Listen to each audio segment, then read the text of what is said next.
حضرت ابو ہریرہ رضی اللہ تعالیٰ عنہ فرمایا کرتے تھے جعفر طیار تو ابو المساکین ہے، یہ مسکینوں کا پیارا ہے۔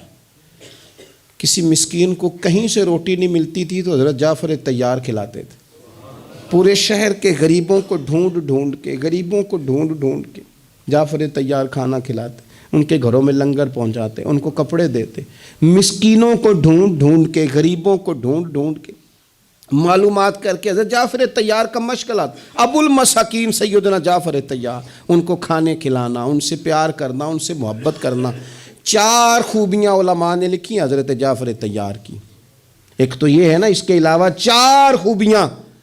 ایک تو حضرت جعفر طیار فرمایا کرتے تھے میں نے زندگی میں کسی بت کو سجدہ نہیں کیا، اس لیے کہ میرا بچپن سے ذہن ہے کہ پتھر نہ نفع دے سکتا ہے نہ نقصان، ذہن ہے۔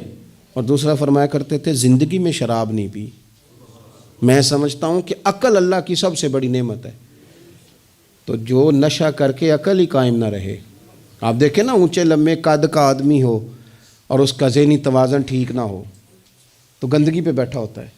فرماتے تھے کہ ایسا نشہ جس سے عقل زائل ہو جائے، شعور چلا جائے، یہ کام کیا ہی نہیں۔ اور تیسرا فرمایا کرتے تھے کبھی کسی کی بیوی کی طرف بری نظر سے نہیں دیکھا۔ توجہ کرنا، بڑے آدمی کی بات ہے، بڑے فکرے۔ فرمایا کرتے تھے کبھی کسی کی عورت کو بری نظر سے نہیں دیکھا۔ کیوں؟ فرماتے تھے اس لیے کہ میں غیرت مند ہوں، میں غیرت مند ہوں، اور جب میں غیرت مند ہوں کہ کوئی میری بیوی کو نہ دیکھے تو پھر مجھے یہ بھی غیرت کرنی چاہیے کہ میں بھی کسی کی عورت کو نہ دیکھوں۔ فرماتے تھے میں نے کبھی کسی کی عورت کو بری نظر سے، اور چوتھی بات فرمایا کرتے تھے میں نے جھوٹ کبھی نہیں بولا۔ کیوں؟ فرماتے تھے کہ میرا خیال ہے کہ جھوٹ بولنا کمینہ خصلت لوگوں کا کام ہے، کرنا کچھ اور بتانا کچھ، کہنا کچھ اور واقعہ کچھ اور ہونا۔